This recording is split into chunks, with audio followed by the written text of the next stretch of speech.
What to talk about on live streams. That's what we're going to talk about in this live stream. Hi, this is Simon Leung from simonleung.com, and welcome back to my show. Temporarily, still about nothing, but yet every single time we've been on for the past 7, 8 days in a row, we somehow still are able to find something to talk about. So if you're joining us for the very first time, a huge welcome to you. And if you can do me a favor, if you're watching me right now and you can see and hear me, please go ahead and comment in the comment section so that I know that you are actually around and that everything is actually going correctly. In fact, what I might actually do is because here's the thing, right? With technology, things always go wrong. And one thing that is very interesting right now is that none of my chats are actually loading whatsoever. So what I'm going to do is, in fact, just to share with you some of the more common themes that I've had over the last several days. I tend to be very transparent with you. I tend to let you know when things are not working out, things are going wrong. And right now, because one of the bigger parts of these live streams is the interaction, something is not going right here. Okay, so I'm just gonna show you really quickly if you can see my screen. Okay, what is actually happening? Because this is the fun part, right? This is the interesting part about some of my live streams. You can actually see what is going on. And over here on this side is usually where I can see your comments. But as you can see right now, I'm seeing this circle of death, right? And nothing is loading. And for all I know, I might not even be live, even though I can see, right here, how many people are watching me right now. And this number goes up and down for whatever reason, okay? But because I do want to make sure that as much as possible, we can interact. What I'm going to do right now is I am going to reload this page. Now, here's the disclaimer.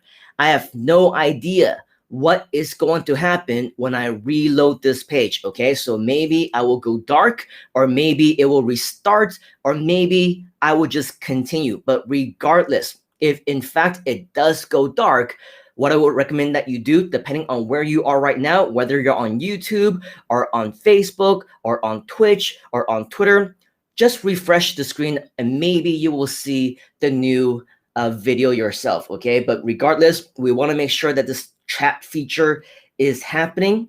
And so I'm going to click on the refresh page real quick. Yes, I am sure that I want to reload this page. I'll be right back.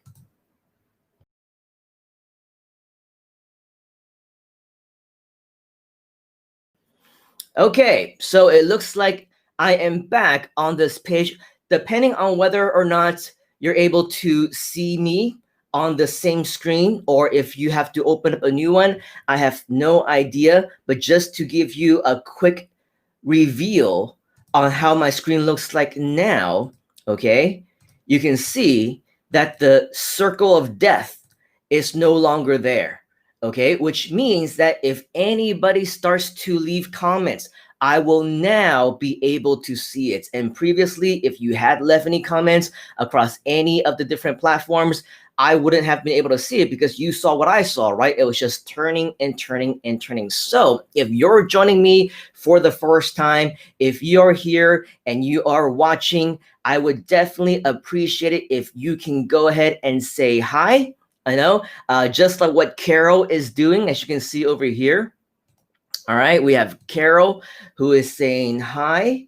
In FB, you are back. Thank you very much, Carol. And Gavin is saying, okay, no, I miss you for 0.1 seconds. Okay, that's just a small little sacrifice that we're just gonna have to make. Asher says, hello, welcome back. Thank you very much, Mr. Asher. And then we have a friend probably from Vietnam who is saying, hi, Simon. I'm very bad at pronouncing names, unlike Mr. Asher, who is so good regardless of what language it is, regardless of where it's from, right? He's just super cool at pronouncing names. So I wish I can be as cool as you, Mr. Asher. Thank you for joining us. Janice is saying, love your pumpkin. And by the way, happy Halloween, right? Happy Saturday. And we all know that with the whole holiday of Halloween, it's all about scary things, right? And when things go wrong on live streams, that is probably the scariest experience that any live streamer will ever have. I believe people like Asher would also be able to attest, right? Because you absolutely will have no idea when things might go wrong. We still have more people coming in to say hi. Mr. Ben says, hi, Simon. Great to see you live. Great to see you on here as well, Mr. Ben. Thank you for joining us, and happy Halloween to you as well. You can see that we've decorated our screen with a little bit of Halloween festivities. Hopefully nothing scary, just fun and dandy stuff, dandy and candy. Boop. As you can see, the candy corn next to my head and a little fun ghost and pumpkin and everything. As a family, we're also doing fun family stuff with Halloween. So I definitely will recommend that you do the same. Make sure that you have a good time. If you have somewhere else that you would rather be as opposed to here, definitely go do your thing instead, okay? You can watch the replay. You can come back next time. The main thing is that we want you to be excited about everything that you see here. Mr. Kevin Nations. Ryu no call, my good friend from the US, of course, and we have not met or caught up probably in over 10 years. I mean, we do some little exchanges here and there. Happy birthday, how are you doing, what's up, and things like that. But over the series of the last several episodes, sometimes you will see big name gurus pop up. You will see people whom I've met for over a decade, right? I've known them for over a decade and a half. And these are the big names in the industry, people I've met during the first few times of my seminars. Mr. Kevin Nations is one of those guys. He's the guy, if you want to learn about how you can probably make money when most people are still sleeping. And in the morning, he's probably already made 10,000, 20,000, 30,000, 50,000 or more. That's the guy that you should be learning from. So if you don't know who he is, look him up on Facebook, be his friend. If he's willing to accept you, I would say anything that he has to share with you is absolute gold. But in addition to that, obviously a very fun guy, a cool dude all around that I'm very blessed to be calling my friend. So definitely connect. Friends from all around the world, including Indonesia, okay, in Dropno. Apologies, Puck. I am very bad at pronunciation of names, and right now I have all these different languages stuck in my head. So I probably am butchering your name by saying, what a nice setting. Thank you very much for connecting with us. I hope that you will be here and interact with us more. So today we are going to be talking about how to do not only live streams, but what we should be talking about, right? For the past 7-8 days, I've been on consecutively for all these days in a row. Each and every single time, I had absolutely no idea what I was going to be talking about, right? Sometimes, especially in my first episode, I planned to be on for only 5 minutes, maybe 10 minutes. In fact, I expected nobody at all to show up. And then one after another, people started showing up, including people like, Gary Ambrose. We had other friends who are local. Asher also showed up in the first one. And some of my friends who are in Hong Kong, and random strangers as well on YouTube and across a lot of the different platforms. But the thing is, you cannot predict these things, right? Sometimes you expect to pop on for a few minutes, say hi, say your piece, and then peace out, right? Other days, you expect that there's going to be a lot of people interacting, but then very few people show up, maybe because of the time zones, because they have other things better to do, maybe because they get bored with you, who knows, right? And then what you plan to be an hour or 90 minutes all turned out to be done in like half an hour or 45 minutes, which did happen for one of two of my episodes as well. So expect the unexpected, right? We talked about that for one of the sessions. And of course, this also goes to show, as well as the topics of today, what we should be focusing on, because when we are planning to go live, all eyes are on you, right? Things go wrong, just like what we experienced moments ago. I could not see any of the chats, and if I had remained on that screen, all of you fine people, right, who are interacting with me right now, I would not be able to see those messages. So we have to do what we have to do. And when you are that one-man show or one-woman show and you're the only person, right, the show must go on. But at the same time, as much as you can control, you always want everything to work out fine on a technological level. So when things come up, right, even though you have a topic at hand and you say, I want to talk about this during this session, a lot of times it's also going to depend on what's happening, right? So now that we had that minor malfunction, I'm talking about that. Yesterday, and this is something that I'm very bummed out about. Yesterday, it turned out that my entire session, for whatever reason, it got recorded on the wrong microphone. So if you watch my recording from yesterday, maybe you would have noticed, I definitely did, that the audio quality was super horrible. Okay, maybe it was because I was doing a whole bunch of different things. I was connecting things here and there. I was using this microphone for a brief moment in time during the day yesterday. And then by the time that I finally reconnected with this one over here, right, the Restream tool did not actually detect it. And as a result, was using an alternate microphone. And so the audio quality was super, super bad. And I was so upset about it because we went on for about 90 minutes yesterday. And I always want to make sure that as a perfectionist, even though I know that none of my shows are ever perfect, case in point, the one that you just saw right now, right? I still want to, as much as I control, be able to make it as good as possible. So unfortunately, that happened.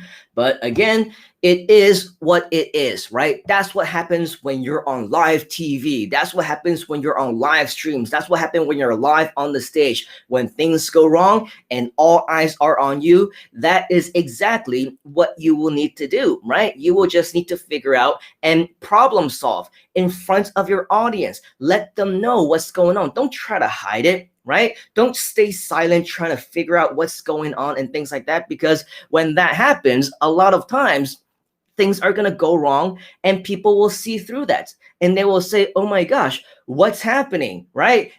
You're so unnatural. And so that's the reason why I say I'm always going to be transparent. When something isn't going as planned, I would just go ahead and let you know what's happening. And a few moments ago, all these things, all the comments just went blank again. So that's why at a time that I would have been addressing these comments, instead of doing that, I was talking, right? I was talking and explaining what's happening and all these different things. And that's what you got to do whenever things go wrong.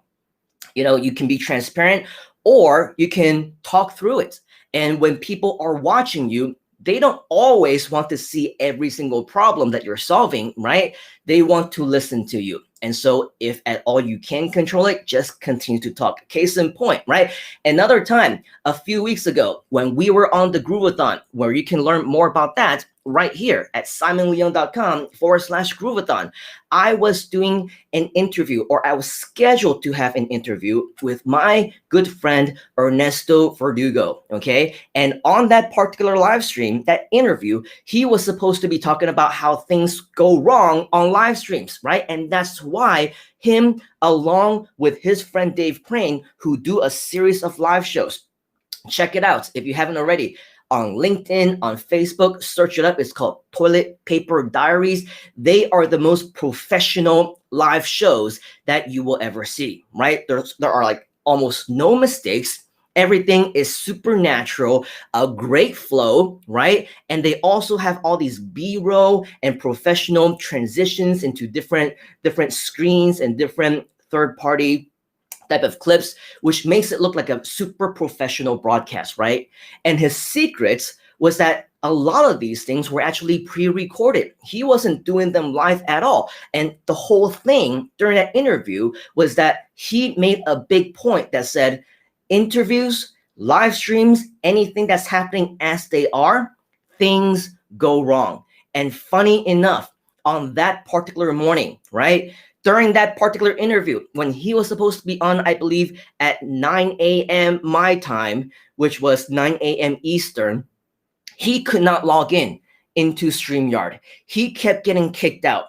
And every time he would go in for 5 seconds, he would get booted out again. So at the exact time that I was supposed to be interviewing him, I was not able to, because he was not able to access the studio.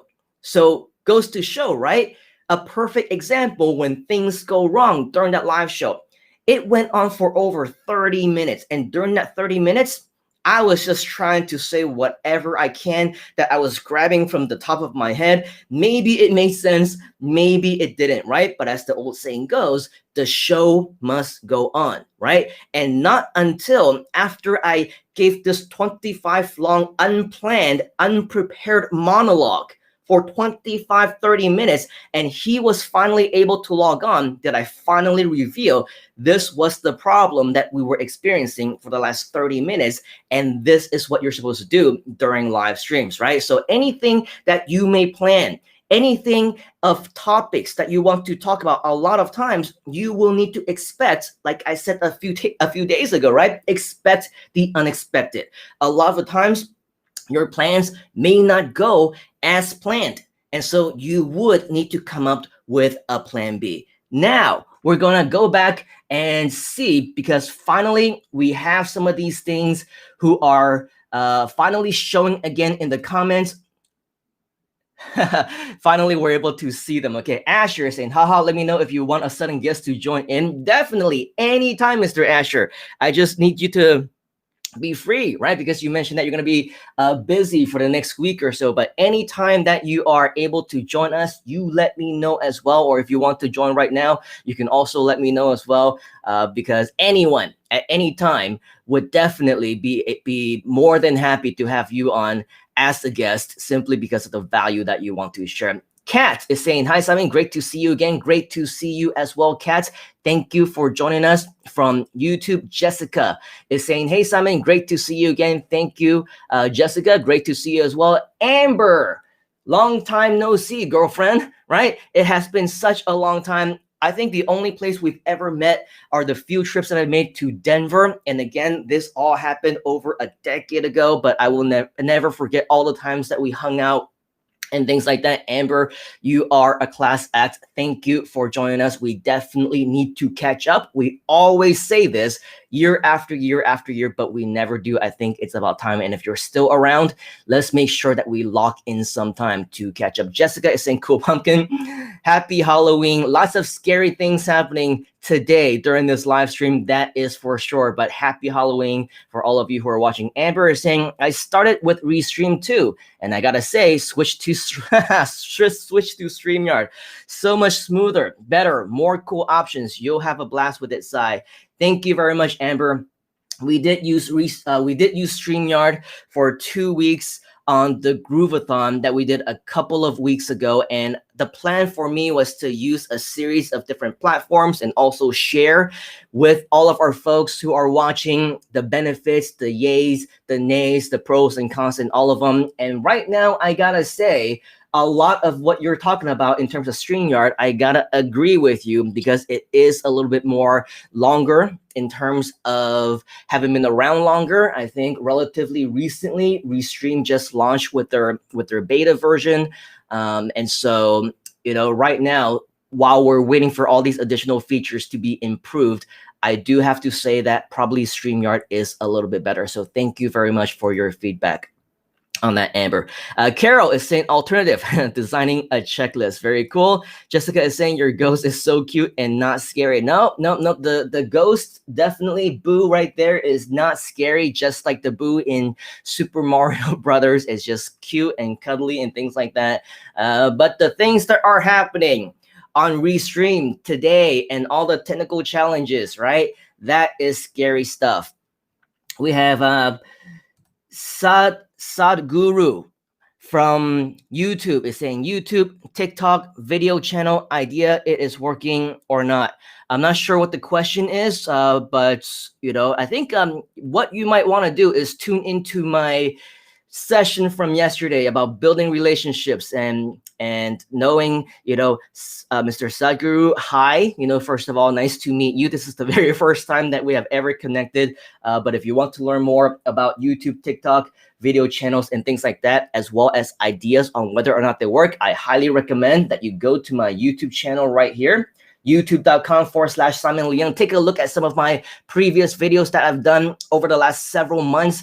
A lot of those videos, I believe, since you're interested in YouTube, TikTok, and making videos and ideas and things like that, they will absolutely help you when it comes to finding out how you can exceed in your YouTube venture. So check out those videos. Make sure to subscribe and like the videos, comment on those. If you have any questions, we will be more than happy to help you. Asher says, yeah, I'm good now. If you can do me a favor, Mr. Asher, and send me a message on Facebook, because I'm multitasking at the moment. I'm going to get you the link, and then later on, we're going to invite you on. All right, cool. And then Chris is saying, hi, Simon and Sadhguru.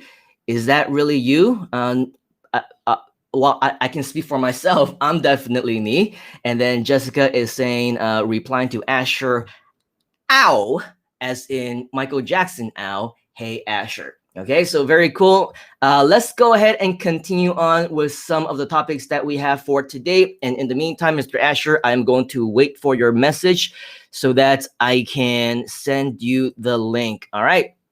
So speaking of topics, right? The topic of today is what topic you should be talking about on live streams. And the topic, while it is absolutely important, knowing who your audience is going to be even more important. Why do I say that?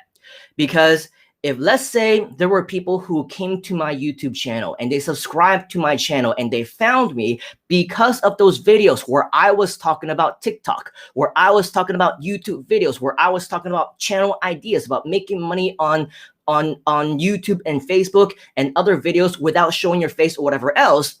And by the time I come out on these live streams, right, they actually expect to ask those kinds of questions when the topic was nowhere near that subject, right? So every single one that I can think of right now, including today, right, we've had some of those people who came and asked questions that were different from the topic of whatever I was talking about for that particular live stream, which is absolutely normal, right? Some people are following you because of certain topics.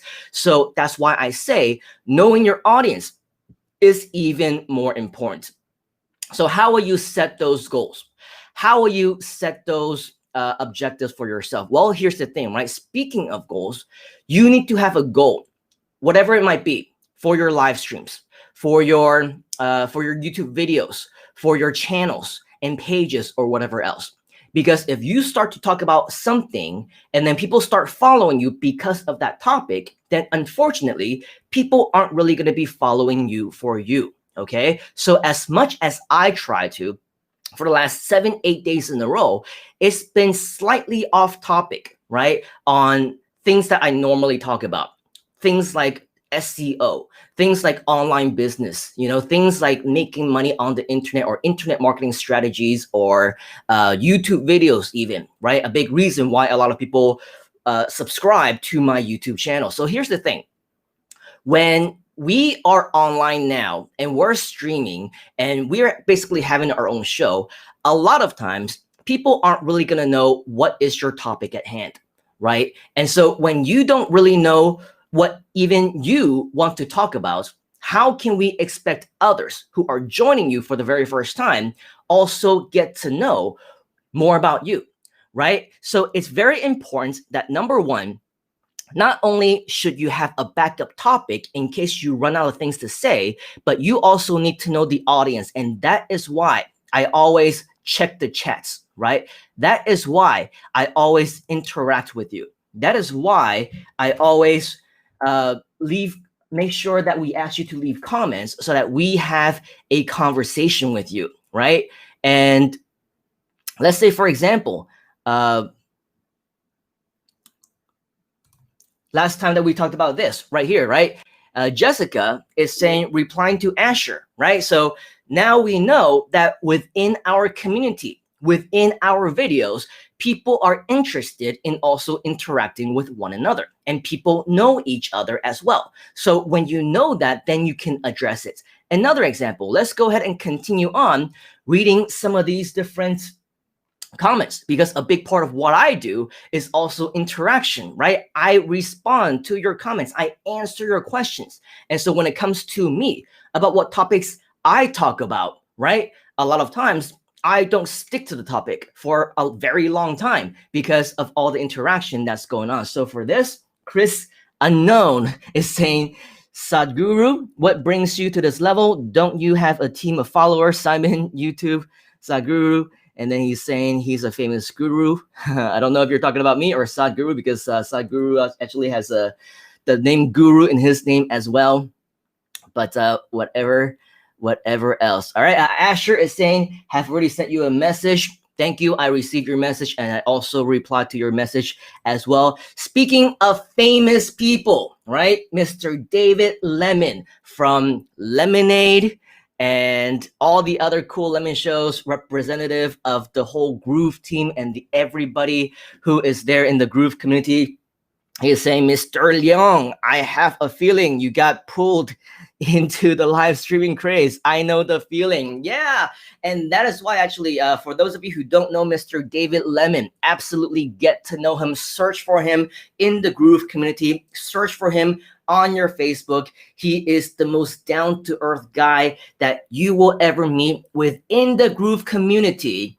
And he is also the main community manager, which means that he is the guy that gives you the training. He is the guy that gives you the content. And every single day, as much as he can, he is always live every single work day for hours at a time, delivering value. And with, again, absolutely zero expectation in return. So if there's anyone who knows about providing value, about going live and the whole live streaming craze, it is definitely Mr. David Lemon. And just the same, Mr. David, whenever you have time, of course, the invitation is open to you as well to join me on these live streams, because I think there is so much that we can talk about, so much value that we can deliver as well. Jessica, obviously one of Mr. David Lemon's big fans, replying to Mr. Lemon, so great to see you here. Have not connected with you since you were presenting on the Groovathon. So for those of you who don't know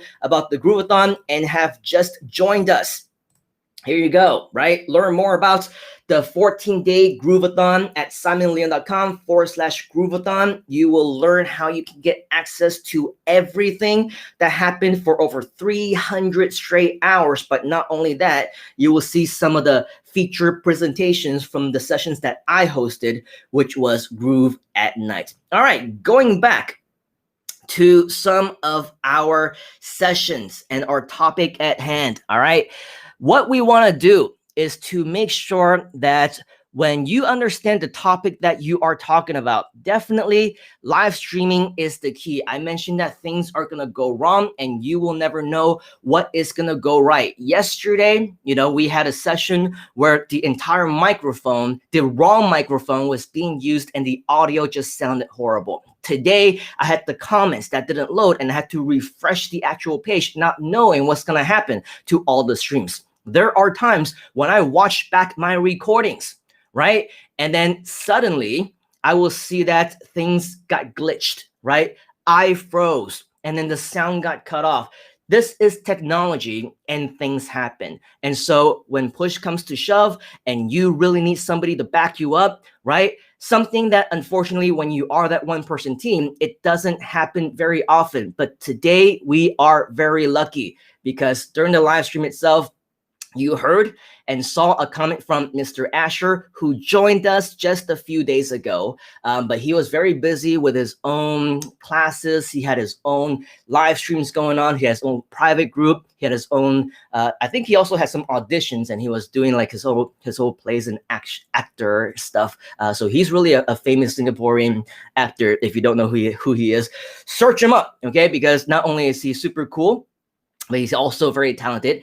And he is in the green room right now, ready to talk to us, ready to talk about different topics. I don't know initially if you are just planning to be here to be a backup, Mr. Asher, but I see you, and I think it would be very amiss of me if I do not bring you up and let the other people see you as well, just because of the amazing value that you always bring every single time. I am going to put all the content that I had planned for you today on hold, because instead, right, and this is why we say what to talk about on live streams, expect the unexpected, expect that plans will change. That is happening right in front of your eyes. So ladies and gentlemen, please go ahead and help me to give a big round of virtual applause. Once again, welcome back, Mr. Asher. Ow! Hey man, What is going on? good, And good. I get every time that I see you, right, I always have to make all these different adjustments, which is a good thing, right? Because again, it shows us that this is live TV, and so I have nothing prepared. This is not, I don't even know where my other headphones are, but I'll let you talk for a few minutes. Let people who are watching you for the very first time know more about you. Introduce yourself while I plug in my headphones. All right. Hey guys. So this is definitely not planned, Simon. I think it was coming on online, and I just decided to just pop in and say hi and just kind of like hijack a little bit. But he did not plan for me at all. So this was I didn't plan for it at all. I was actually going to write some posts on my Facebook, but I was like, hey, he's live. And I was like, why don't I just say I'm going to pop in anyway? So and then he very graciously let me in. And since he's talking about live streaming, I have had like a little bit of live streaming experience, but he was very nice. He was saying I'm a very well-known actor. I am not at all.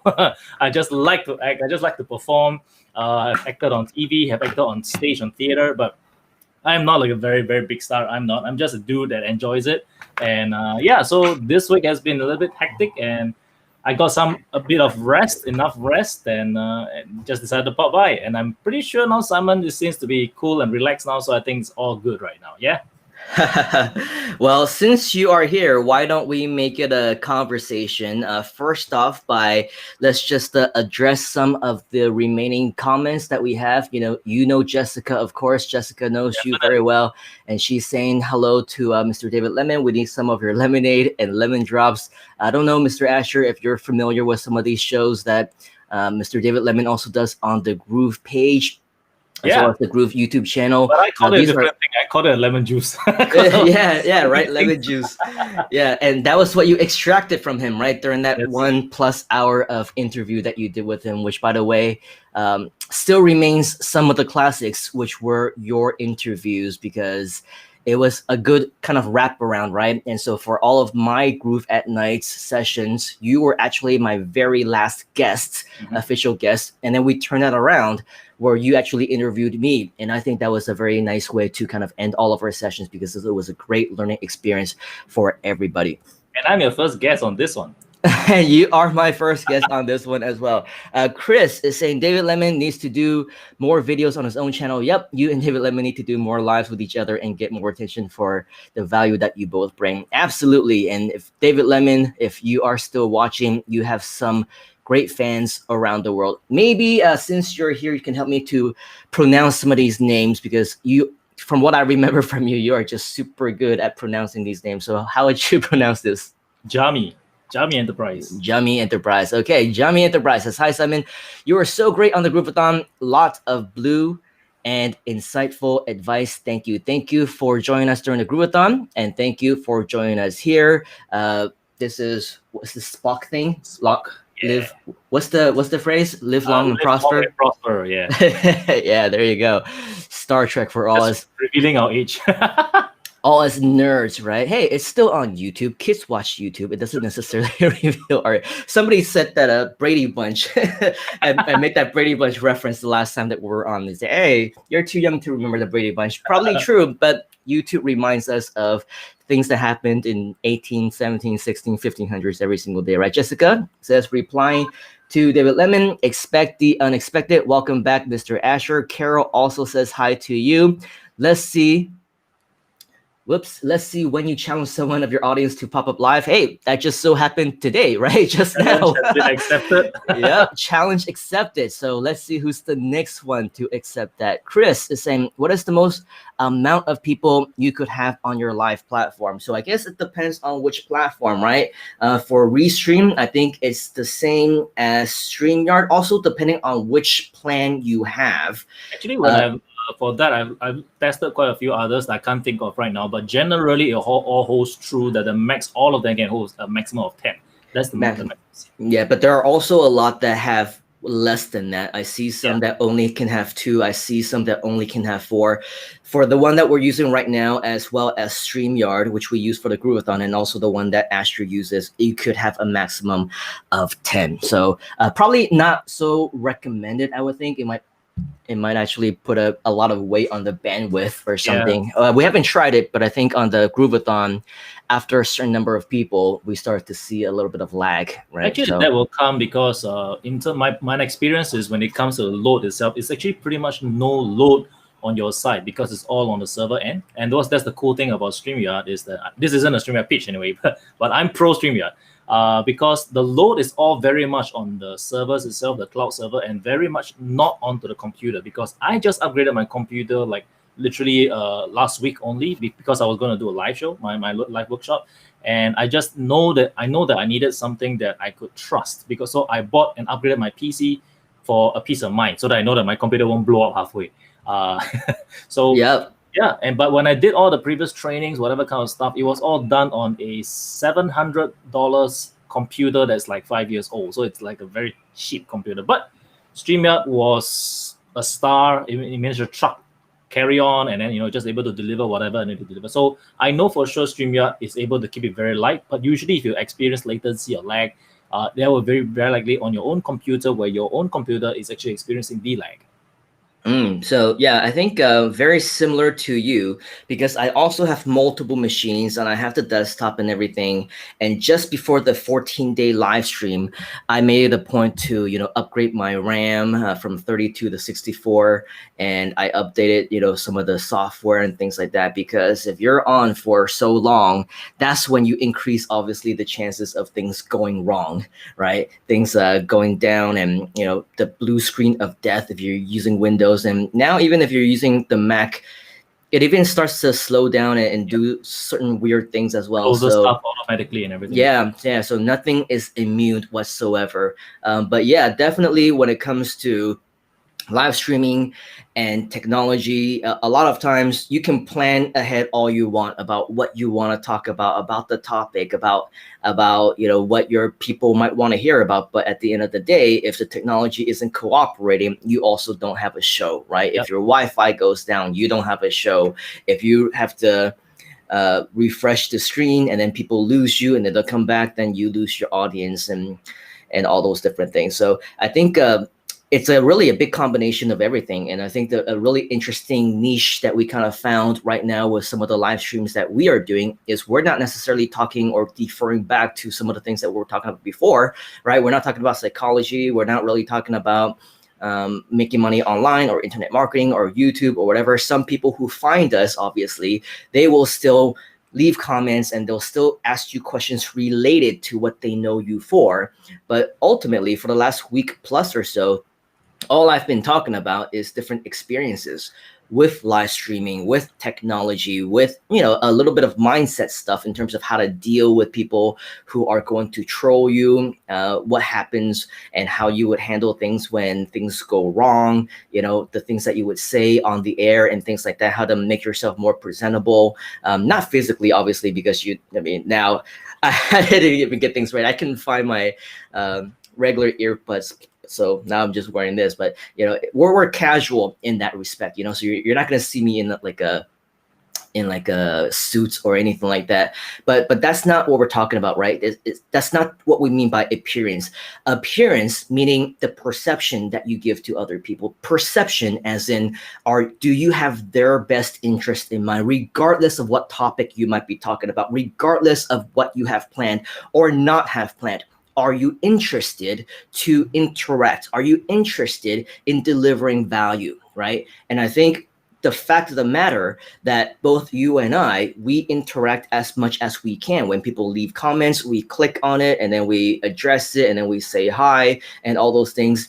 I think this goes a long way as opposed to what many other people have been doing, right? Because I think they're used to the webinar style, or they're used to like being on TV, or they're used to like having their own talk show where there is no interaction, right? But when you don't have that interaction, you miss a big part of the engagement and the connection with the people who are watching you, right? So we're not only doing this to deliver value to you, we're not only interacting with you so that you can be more comfortable, so that you would be more entertained, so that you will be more at home, but if it's something that we can inspire you to do, right? If it's something that makes you think, oh, wow, that's a really cool way of doing live streams, and it inspires you to do the same thing, right? And you see that as motivation for yourself, then obviously that is a really big point.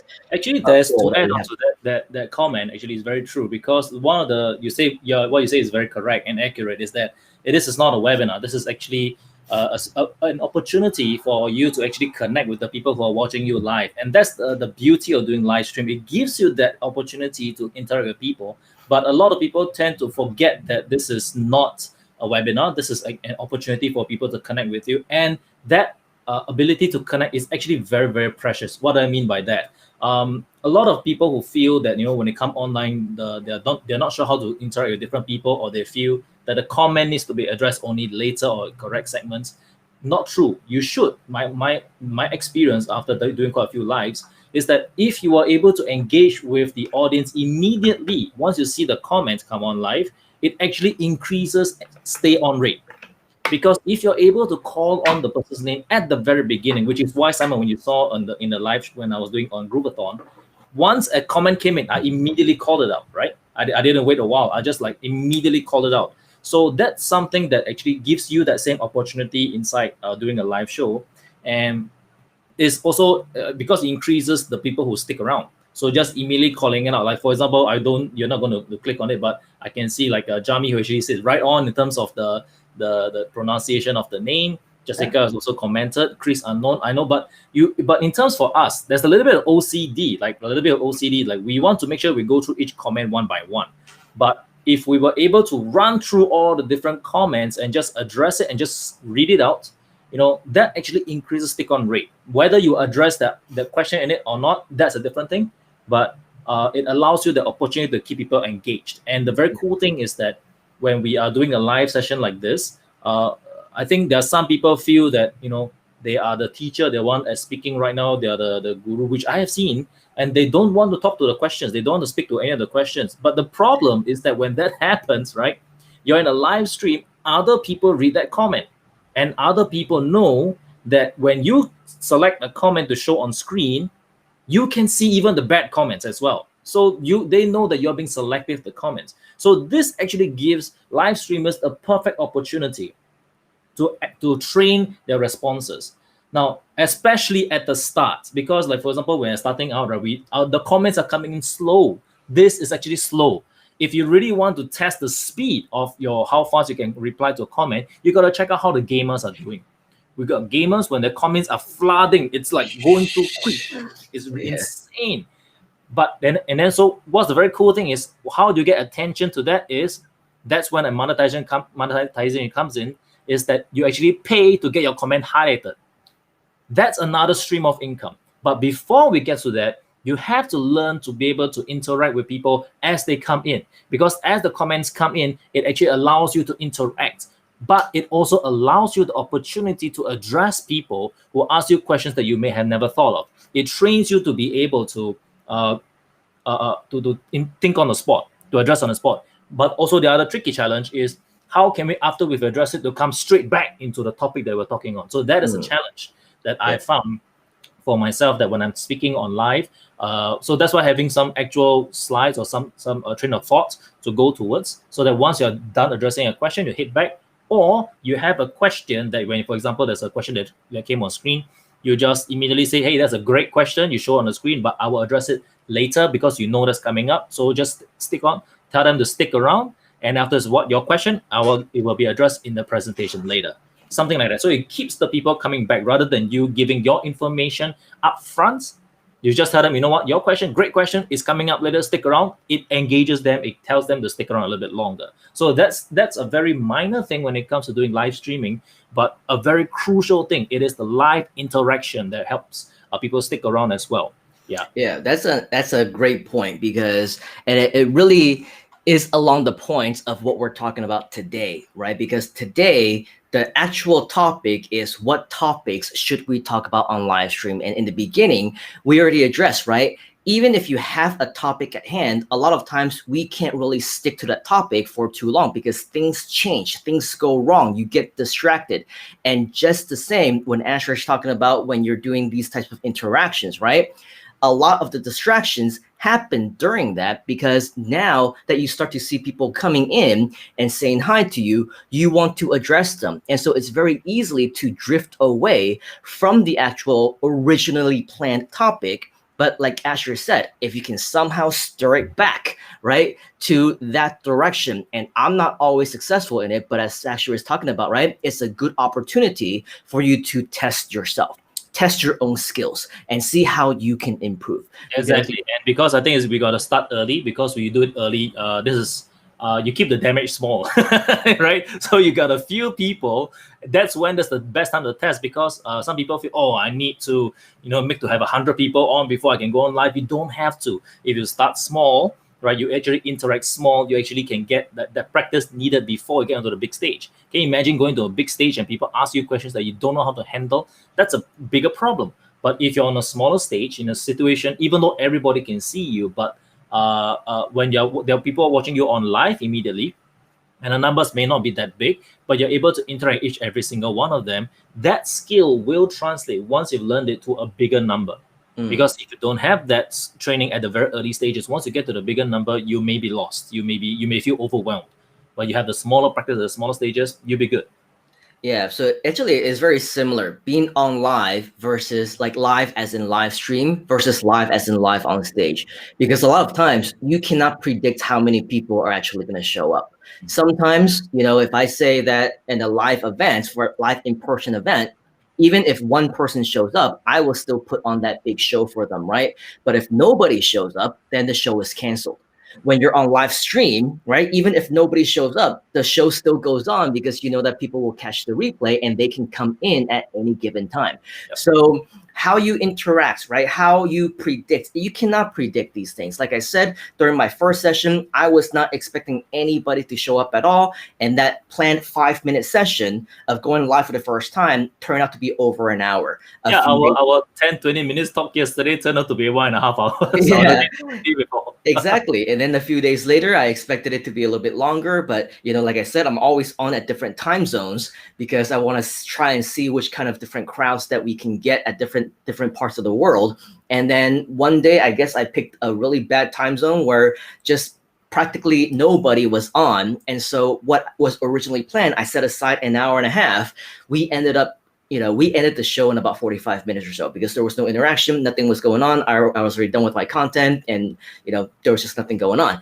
So we just called it a day at that time. So a lot of these things we cannot really predict, but in the very end, I believe if you have that topic of choice that you have as a backup, at least make it a plan to provide as much value as possible.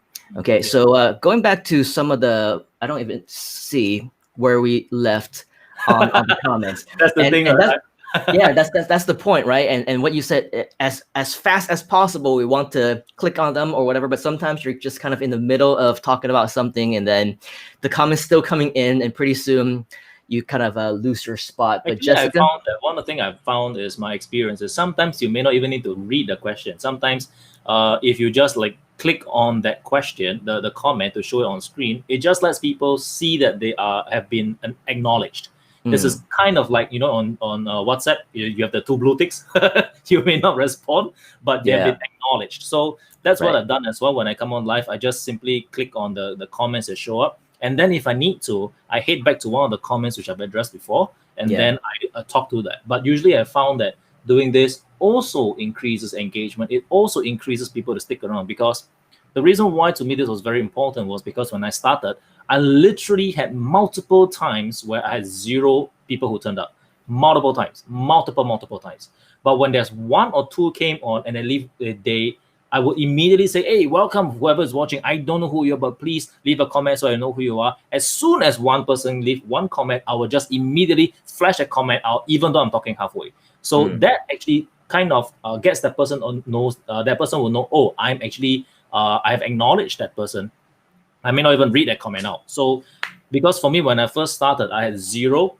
When I had 1 person that came in, that's already a 100% increase. Another person, there's another 100% increase after it got more. So I had to learn the tricks of the trade. I had to learn a little bit of different things to be able to keep people engaged at very small numbers. So that's where I kind of learned that even at 0, it's and I'm perfectly good with 0, because when I did live streams, one of the things I wanted to do was to practice the ability to communicate to a camera, knowing that there's no one watching. But there is a chance that someone could be watching, and they could be watching at the recording. So I just told myself, and then again, I need to practice this. And because I start small, the damage is kept to a minimum. In case if I screw up, it's kept to a minimum. So I love small beginnings. Yeah. So I mean, this obviously when we're doing our own thing is a lot different than when we're on the Groovathon where hundreds of people. I think we may have even exceeded like 1,000 people at a few points. You know, they're all on at the same time, so there could be a bigger chance of people just doing the whole comment thing like you see in some of those Twitch channels. So at those times, obviously we cannot acknowledge everybody for sure, right? So yeah, during those times, I would click around on some of the different comments, and that would be using the strategy, Asher, the one that you just mentioned. For these smaller ones, you know, if especially if they have questions, such as the one, Jessica, that we've been putting on the screen for the past few minutes, right? If there are questions and it's something that we can help them with, obviously, I think that, you know, I'm sure you would agree, as much as we can, also try and answer those questions, because it is their opportunity, right?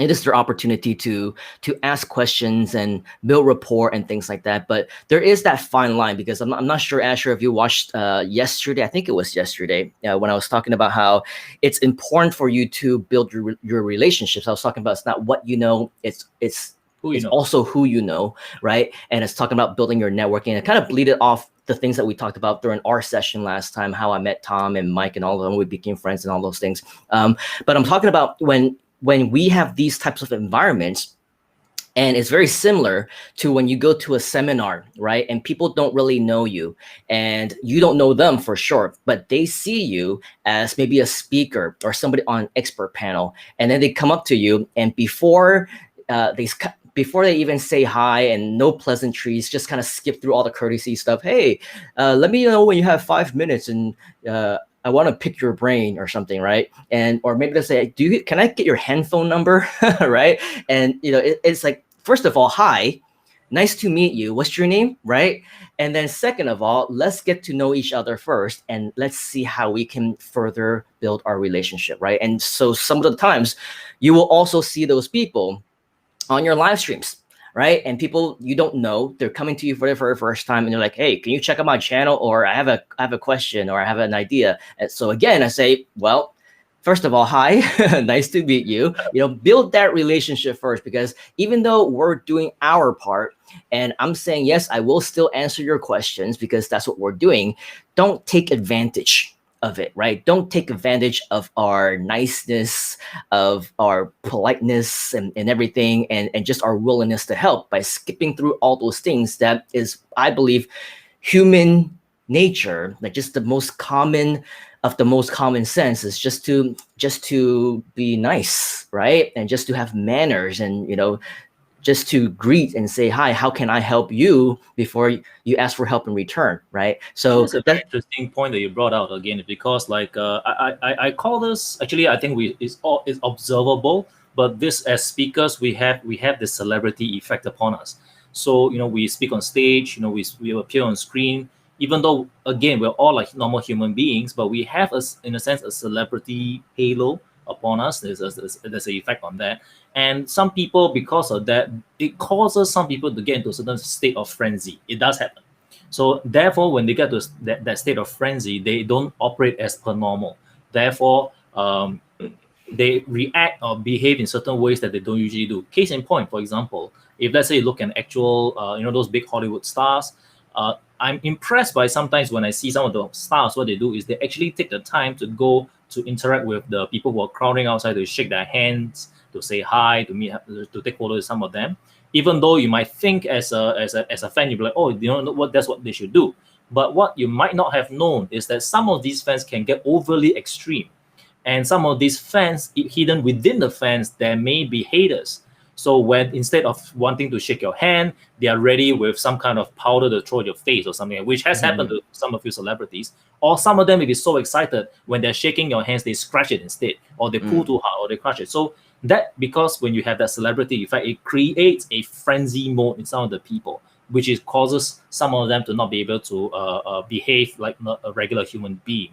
So that's something which I've also experienced, where when there was a period of time I was doing another show where there was a slight bit of where I just got started, where people are like, "Hey, Asher," I'm like, "Who the heck are these people? I don't know who you are. Why are they calling out my name so loudly?" Because again, like we're all introverted people, having my name suddenly called out in the public, it's like, oh, what do I do? So that's something I've learned when it comes to people who get a little bit over enthusiastic. But I think that's an experience that I've learned through the years as well. And I hope, but the good thing about it is because that's been done many years ago. So even though now I'm slowly, I don't know when I'm going to get there yet, but I hope so. But when I get to that point, I'll be able to handle all a bit like it. But because, like for you, Saman, you've been around the world, you've spoken to so many people, way more people than I have, and you've impacted so many different people. You definitely had, I don't know, maybe just a quick question I can throw over you. What's the kind of any kind of crazy story that came up with you that happened to you when someone just came up to you like that? Well, I mean, I wouldn't know if it was crazy or anything like that, but I mean, there's different different experiences. You know, for example, there's one time, I think it might have been like at a one of my Rockstar Vegas events or something like that, where it was a little bit extreme because we did party like rock stars, and at that event, like Robert Allen and Mark Victor Hansen came in as guest speakers and things like that.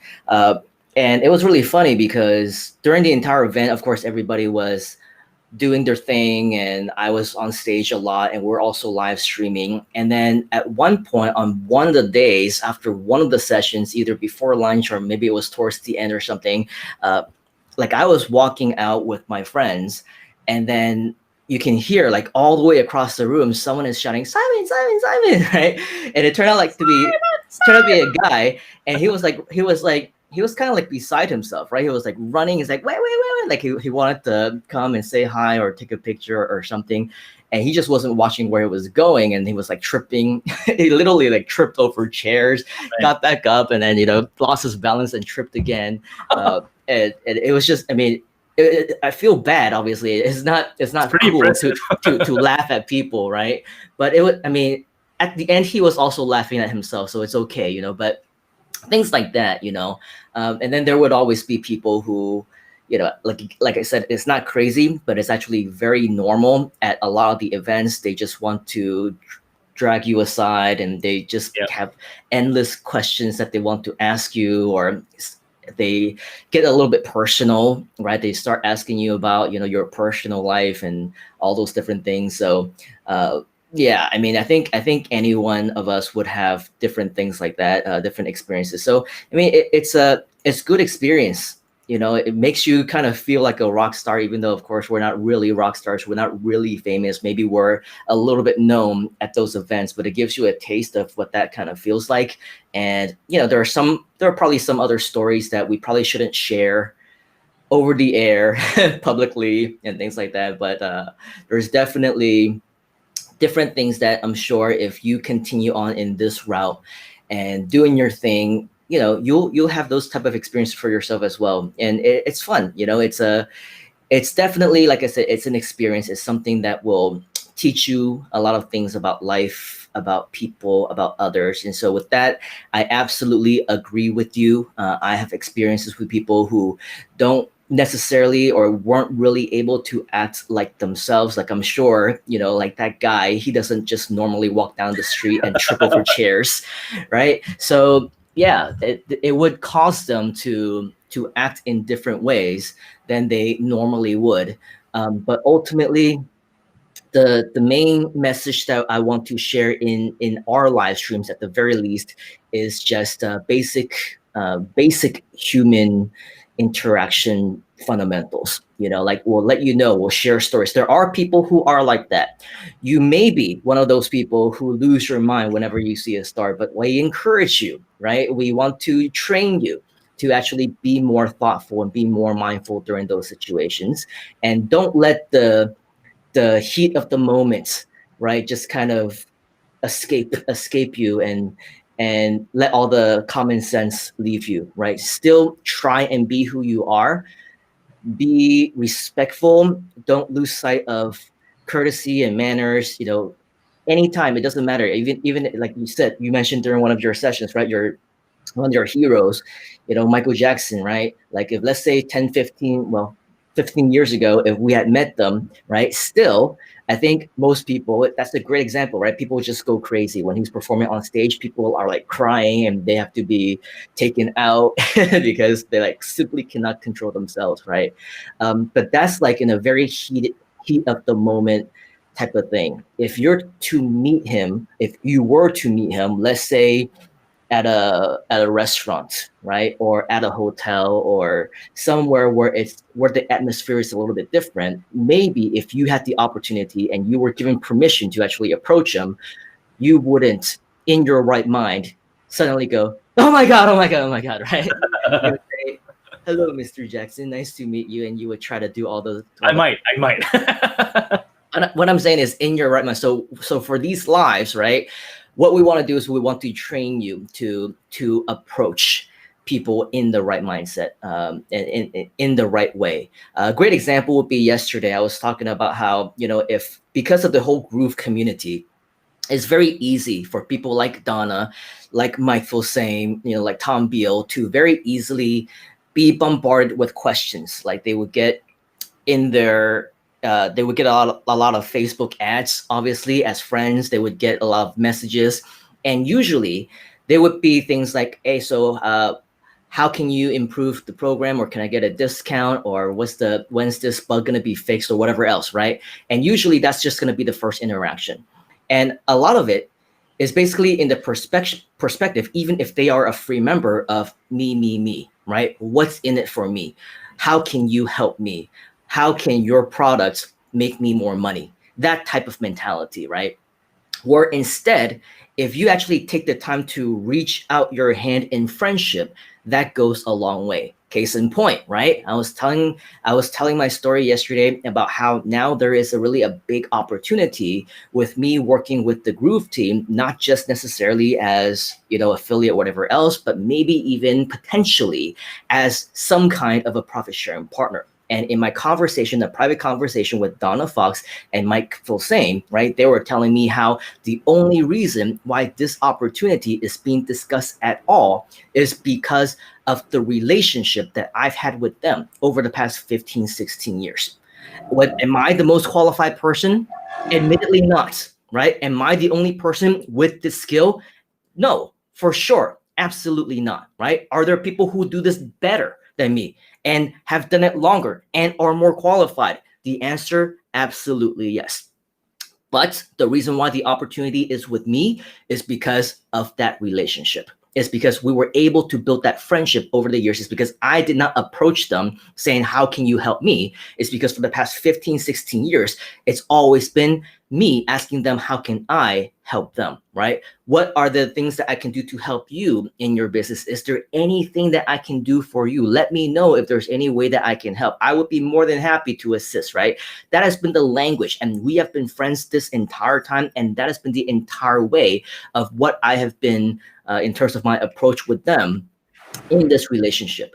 So they were saying, yeah, I mean, it wasn't just because of my willingness to help them, but it was more so in how they can clearly see how I valued the friendship, right? How I 100%. valued the relationship. 100%. So So when it comes to future opportunities, when it comes to the longevity of what this person can mean to you, right? If do you just want 5 seconds to take a picture with Tom Cruise, or do you want the opportunity for him to actually start to like you, right? And see value in you, and you form a long-term friendship where maybe later on down the line, maybe it'll be 1 year later, 5 years later, or 10 years later, somehow that gets returned back to you. Right? Obviously, you're not approaching this with the intention of wanting something in return. That's not something that we should be doing. But for most people, unfortunately, that is in the back of their mind, right? When they meet a celebrity, when they meet somebody in the business space, right?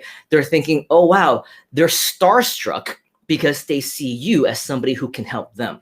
And in their approach, it's like, okay, so how can you help me, right? How can you make me more money? How can you make me more successful? How can you change my life? How can you impact my livelihood with my family, right? If that's the mindset that you have whenever you meet somebody, and that's the only reason why you want to connect with somebody, all I'm saying is that that's the wrong approach to go about it, right? Because when you give enough, as opposed to being the taker with the mentality of the taker, when you give enough in due time, right? The universe, whether it is from a higher being or whether it's directly from your friends and the relationships that you have built over the years, right? It will come back to you, and not just once or twice. It will come back tenfold, 100-fold, 1,000-fold of what you have put in. Yeah, I completely agree, because like when you are connecting with different people, just like case in point, like when we did a group-a-thon, right? When you reached out to me and afterwards I wanted to give back. The only when I came back a second time when I interviewed you guys was because I thought of how could I benefit you guys, right? On when I interviewed you, but I could also benefit the audience. So I didn't think of immediate gain for myself because but the good thing is the side benefits I do gain from that. I gain experience, I do gain a little bit of exposure, but more importantly, what happens at the back is that I'm not coming with the intention, or rather a very some people have a hidden agenda, but the agenda, even though it's hidden, is actually pretty obvious that they want something. But when you come with the approach that you're really trying to help somebody, you're trying to assist somebody without any immediate return, that is actually allows you to at times plant a seed. So this seed, given enough time of watering, care, with more planting, it actually can germinate into something else. Will it immediately grow to something and you could immediately reap the benefits? We may not. You may not. Sometimes it might, but more often than not, it doesn't. Which is why it makes sense for people to just slowly build their way to building goodwill along the way with different people, because you never know when something good will appear. And I think that's why I hear you and I completely agree with you on that. Yeah. Yep. And so for those of us who are, watching us live and, still interacting and things like that, we are still here. We still see your comments coming in. But obviously we wanted to have this message to share with you as well, because I know we're all in very similar situations. Many of us who are, let's say, for example, in the groove community, we don't know how to approach people, right? We don't know how to say hi for the first time. And sometimes we lose it, right? And instead of saying, hi, Mr. David Lemon, nice to meet you, you say, when are you going to do the next tutorial on this topic that I want to hear about, right? And it completely comes out wrong. And then you only feel bad about it after you say it or after you type it out. But, the whole point is we want you to avoid things like that. But going back, because now it went from 5 minutes to maybe half an hour since this message has been shown on the screen. Jessica is replying to David. Should we address this? We should. We shouldn't just skip over it, like what you said. Since we've been showing this question for the past 30 minutes or so. What's the minimum technical specs for live streaming? Does it work on live? Does it work on smartphone? I think you probably know this question very well, right? Because with smartphone, it absolutely does. In fact, there are some apps that only work on smartphones. And if you want to go live, let's say on YouTube or on Facebook directly, it's also available as an option directly on the mobile app itself. In terms of the minimal technical specs, though, maybe I can defer this to you, Asher, because you mentioned how your previous machine, and I think you stressed this multiple times about how it wasn't expensive if it was only $700, and it probably wasn't something that would normally have been live streaming suitable, but it still worked, right? So can you explain a little bit of your experience when it comes to the technical Yeah. specs? Sure. So when it comes to the technical specs, all right, you really only need a working computer and you need a camera, sound. That's about it. Of course, if you have lighting, that'd be great because even a very lousy camera with good lighting, it makes it look all right. For example, case in point, this particular camera that I'm looking at right now has been with me for around 8 years. Right, the highest definition that this can go is 720p. Doesn't even go to 1080p. But because with good enough lighting, actually I have three light sources right now, two over there and one at the very top. So it's giving me a very blended look. But if you want, like, for example, Simon's camera, you can see around there's a light that's pointing towards his face, so it makes makes the colors kind of jump out. So really, those are the very, very bare minimum. A working computer, right? Then you just need a camera, a sound, a microphone if you have, and good lights. And of course, the other thing we really need is actually a very consistent cable connection. It's underlying to support the entire thing. I strongly advise against doing Wi-Fi because Wi-Fi is always inconsistent. No matter how strong it is, even if the router is right beside your system, it's still not going to be as consistent as a directly plugged in internet. So those will be, I would say, the very bare minimum. Cool. Thank you very much for that. And I agree. I read all over the place, and even the message in StreamYard in the studio tells you to plug in the Ethernet cable, right, as opposed to using Wi-Fi.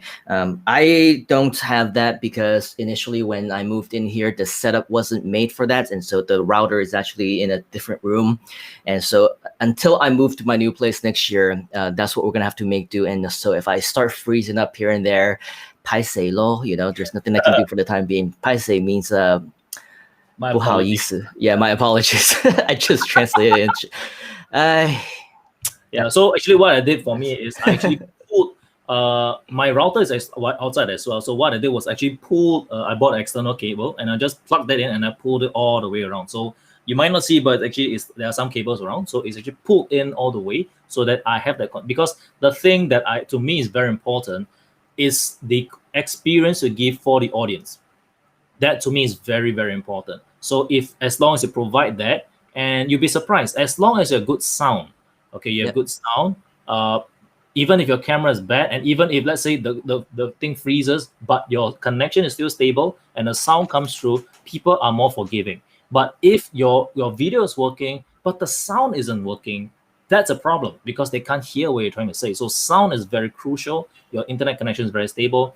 And in terms of, let's say, I think I can see one question over there in terms of RAM for PC, you really don't need a very high amount of RAM. Depending let's say if you're using StreamYard or you're probably using Restream, you may not need that much because the heavy lifting is done on the server itself, not done on a computer. Yep.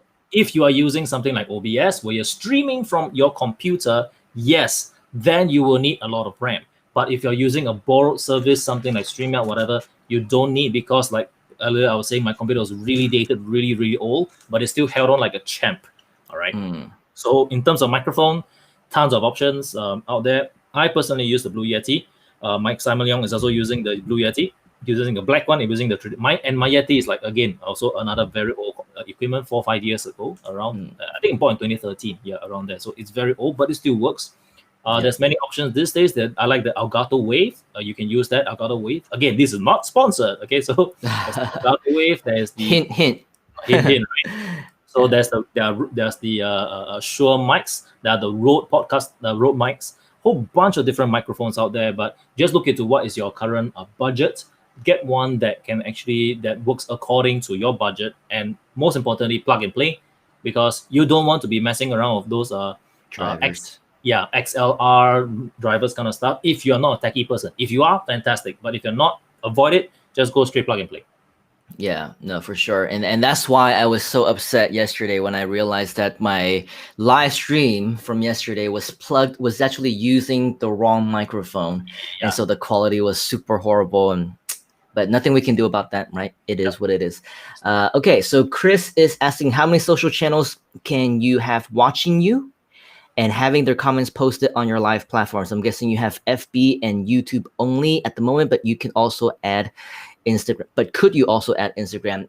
Right now, because I'm using Restream, it's able to, as Astro mentioned, I just stream it to Restream, and right now it is simultaneously streaming to YouTube, to Twitch, to Periscope, Twitter, as well as multiple pages and profiles on my Facebook. Okay. In fact, I think with the different plans that they have, depending on which one that you use for StreamYard, I think that you can have up to, what was it, 10 different destinations or something like that, right? And then for Restream, they have different options. One is like 15, and the other one is 25, and then some of the other ones go up to, like, I've seen 35, 50 or more.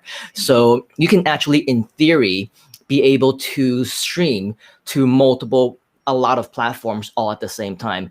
And it will depend on that particular platform whether or not you will be able to see the comments. Okay, so for StreamYard, you can do that. For Restream, you can do that, right? But for ones like OneStream and some of the other ones that I saw, you aren't able to do that. One thing that I did see, because eventually I do see us, maybe me and you, Asher, if you want, we can do like a comparison thing between StreamYard and Restream. One thing that I noticed, and we talked about this last time, is if the message is too long, then it gets cut out. So for example, you can see that the message that is displaying on the screen right now, right? It gets cut off after I'm goo, which is, I'm guessing. But then on StreamYard, it actually shows the entire message, at least to the length. I don't know whether you notice is that over here in the back end, you can actually see where the message is coming from. You can see that's coming from Facebook, it's coming from YouTube or Twitter, or whatever. But when you put it on the slide on the screen, no one else can guess where it's coming from. So I kind of like to see the identification, but I realized that it doesn't show up over here. And a few other differences I noticed is that, like, you can see my name is over here, right? In StreamYard, right? What I have to do when you have the user's name over here, it just sticks on the way. But for your side, because your name is a little bit longer, I don't know why you designed it by that way, you can actually have a ticker that scrolls at the bottom that's continuous. There's no ticker for this one.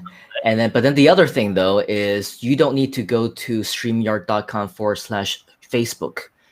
So this one, like, there's no restream.io/Facebook. They're just able to automatically identify. So, I mean, I don't know why, if the technology exists, why StreamYard would want you to do that, because you and I both know most people don't, right?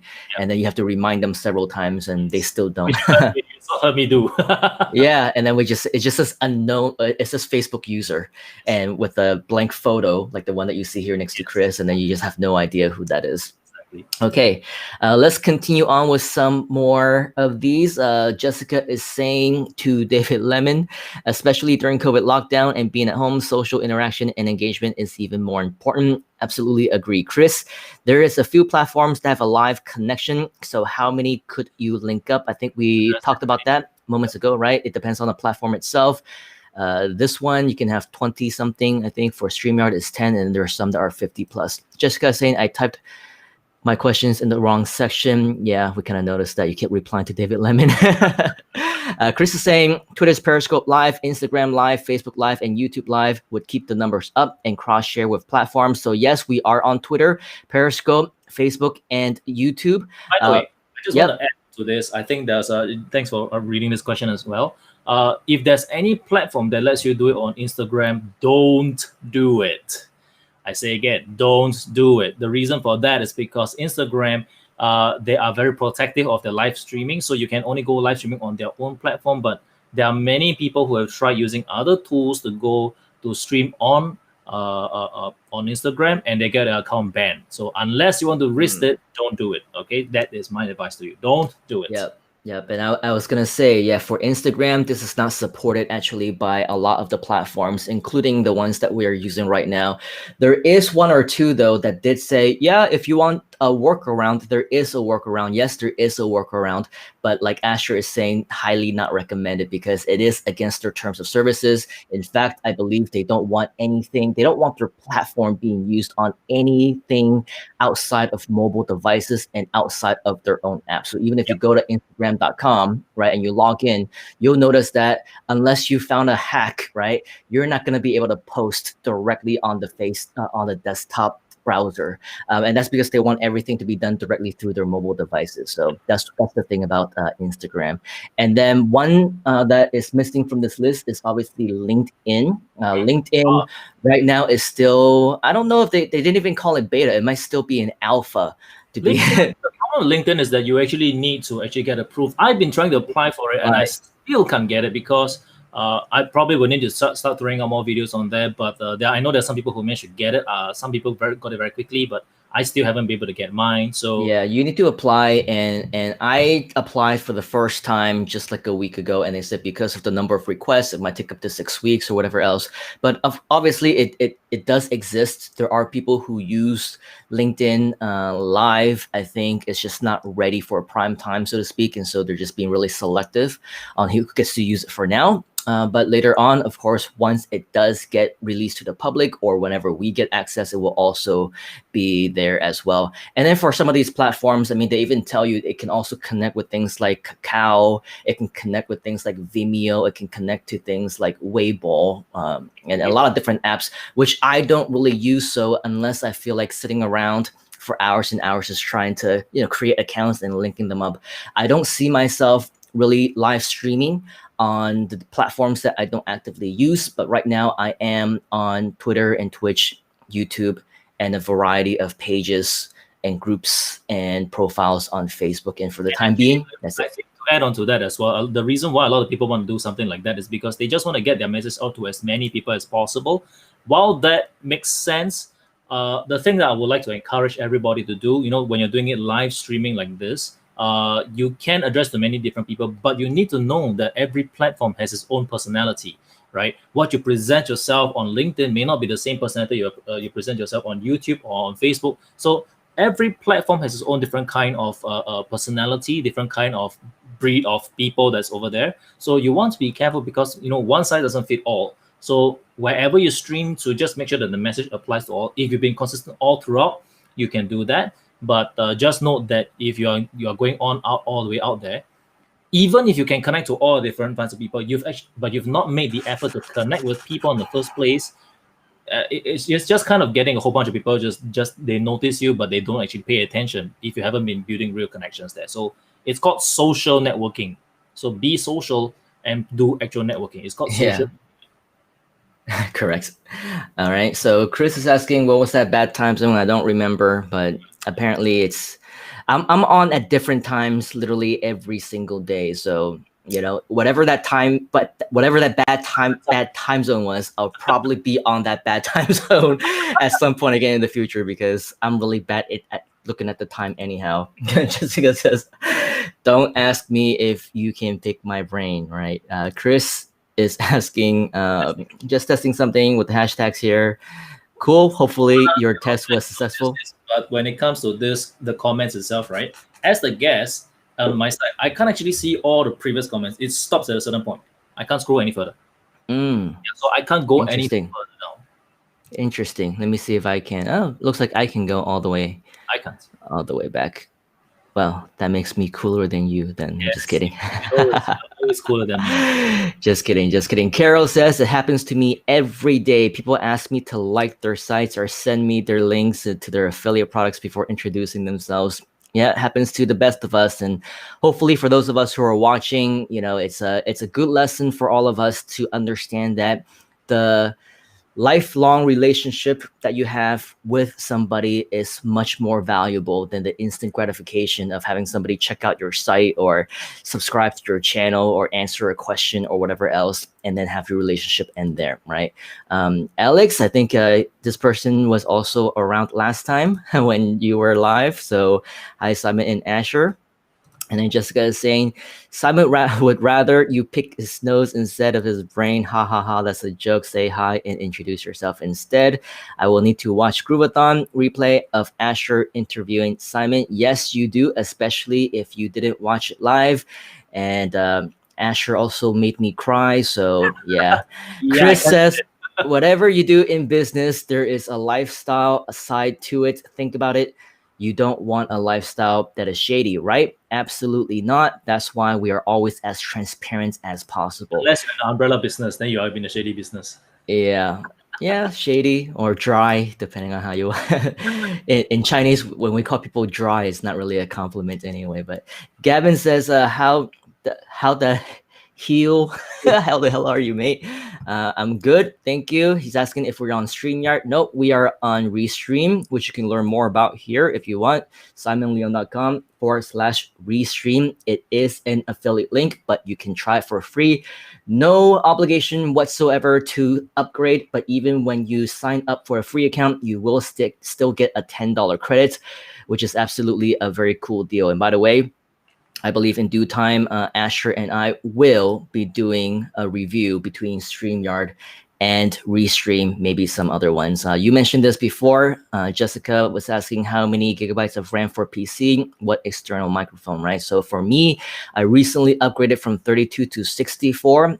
Previously, I was using 32. Actually, wasn't too bad unless I was doing some heavy duty video editing for too long. I don't know which one you use, but for me, when I use something like Camtasia, a lot of times Asia as well. once you start using once you have too much content uploaded into a single campaign or session or whatever, it starts to slow down dramatically. And so if you have more RAM, it could help. If you have a faster machine, it could help. And so I think it just depends on what you want to do. And my old one was like 4 gig. That was how weak it was. Yeah, so I mean, even at 32, mine was still struggling sometimes. And even when I upgraded to 64, it was also I was still seeing signs. So maybe it's the software itself. If you use something like DaVinci Resolve, I know you talked about Jessica. You don't want it to be too complicated, right? For video editing, DaVinci Resolve is actually pretty advanced, pretty complicated, and I've heard, or some people say that actually Hollywood movies use DaVinci Resolve. I don't know how true that is, but I think they actually say that on their website and in some review videos. But if you want something that's more stable, that will be able to handle bigger files and have a lot more options, including audio, video, filters, everything all in one, DaVinci Resolve, you can use the free version, which is the one that I use, and it works perfectly fine, but it is going to be a big learning curve. And then Gavin is asking, do you have a link for the Agartho mic? Do you have an affiliate link that you can share? I don't think when you're looking, I mean, if this could be done on YouTube, I'll probably put a link in the description to get to Elgato. But to get this link is ELGATO, Elgato. So that is the same thing I use to control. Comes from the same company that I use to control the cameras. This is what I use.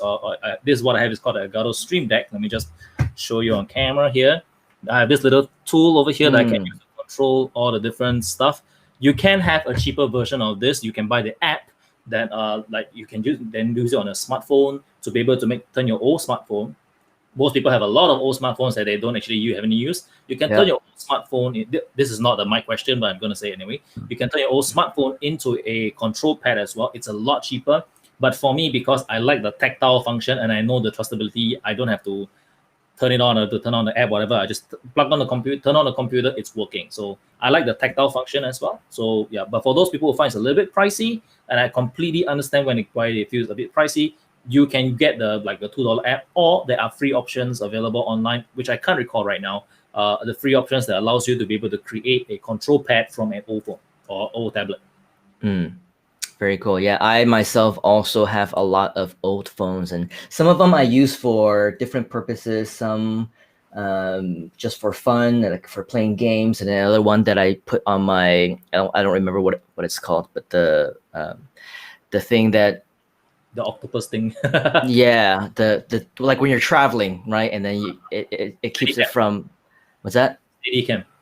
Something like that. Like it keeps it from shaking and things like that. There's so many product names that like when you're put on a spot like that and you're trying to think, the more you try to remember it, the more you can't remember. So I'm not even gonna try. DJI Osmo, a Pocket. Ah, there you go. Yes, the Osmo. Yeah, I have that just right there.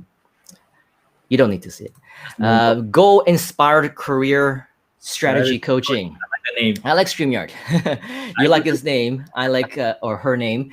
I like StreamYard. I played around with it. Looks quite easy for a non-technical person too. Yeah, and the first time that we were on Groupathon. By the way, thank you for connecting. I think this is the first time that we have connected. So welcome. Go Inspire Career Strategy Coaching to our show. Welcome back anytime. Make sure to subscribe and click on the bell notification so that you can be notified every time that we do this. But yes, definitely. When I did StreamYard for the 14-day Groovathon, it was definitely my first time using it as well, and that added on to the nervousness of not having anyone on backup because I literally did not know how to use it. It was my first day using it, and then I had to go on by myself.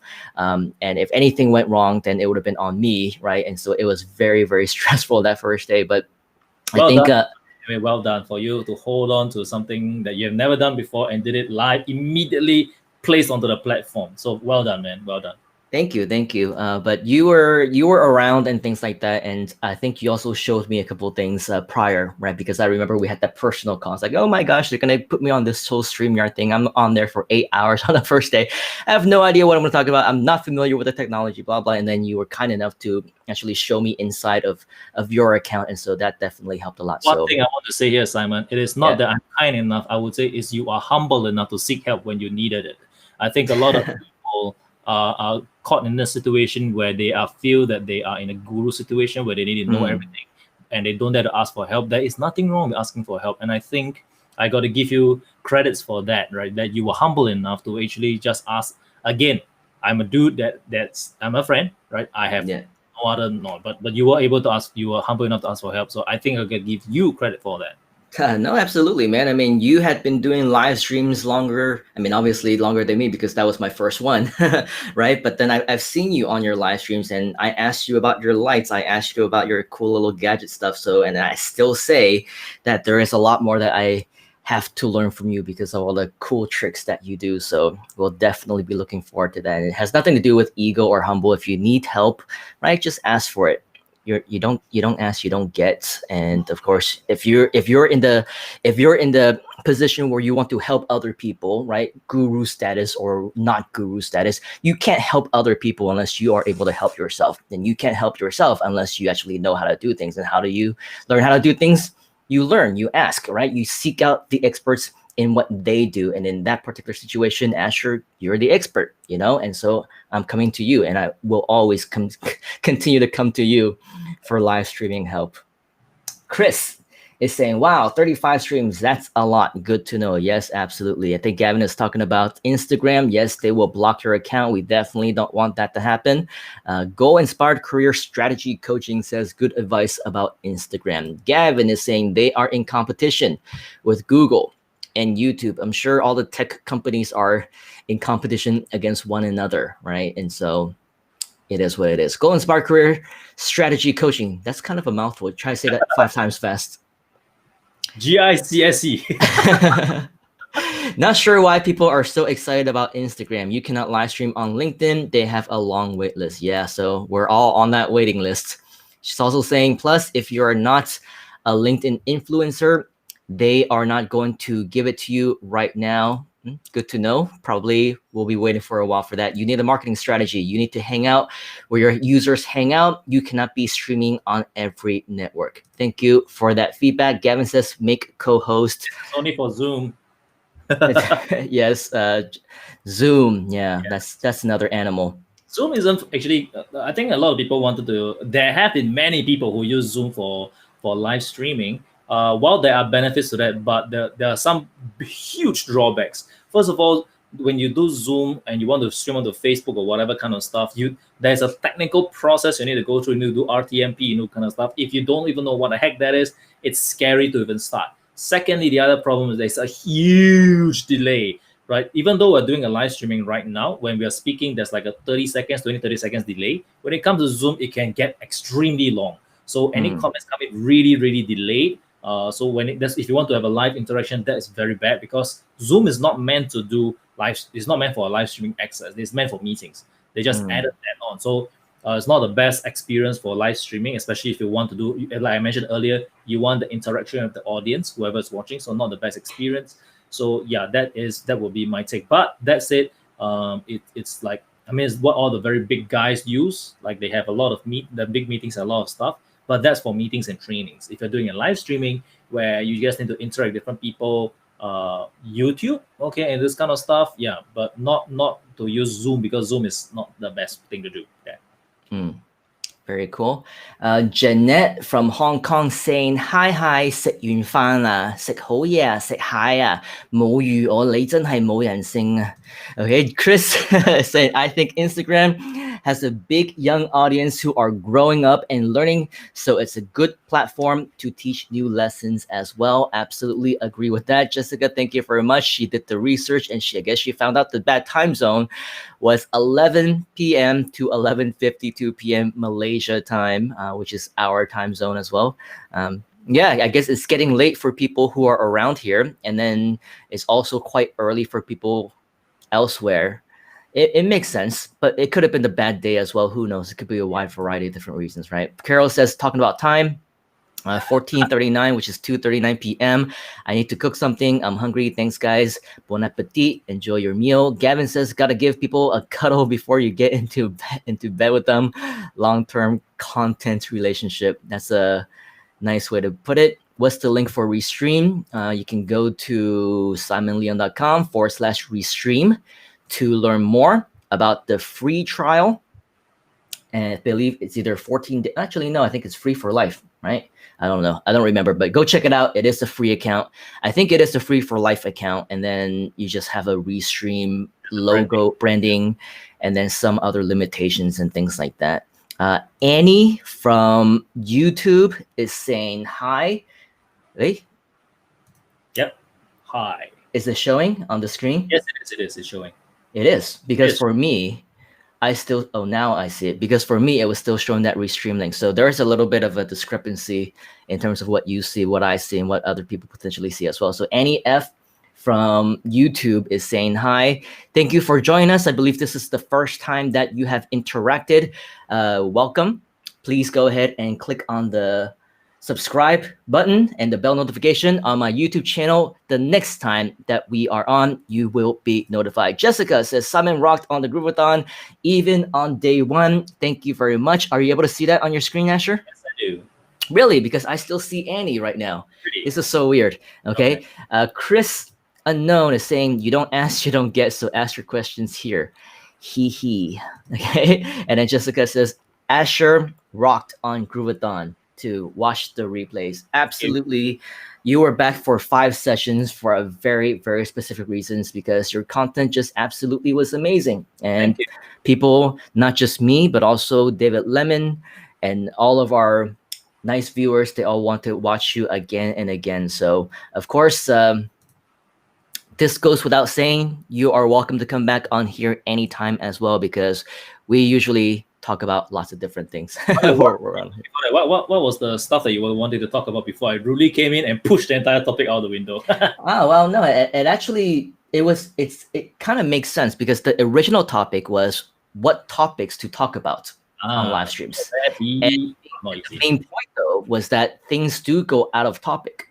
Because even if you do plan on talking about something, of course, you know, if you want to get started and you say, I have no idea what I'm going to be talking about, you still need to come up with some type of goals. Think about, you know, why you got on in the first place. Is it to have fun? Is it to gain experience? Is it to grow your channel? Is it to grow more likes on your page? But more importantly, not just find out what your topic is, also know who your audience is, right? Because your audience is actually more important. And this actually goes to show that in this particular stream, that is probably the best living proof, right? Because initially we wanted to talk about the topic of topics, but because you came on and we have all these different people who are commenting and saying different things, which led us onto different tangents, right? It just goes to show that we are really acting on what we preach, because we're saying, know your audience, know what they want to listen about, right? It's not just what you have planned.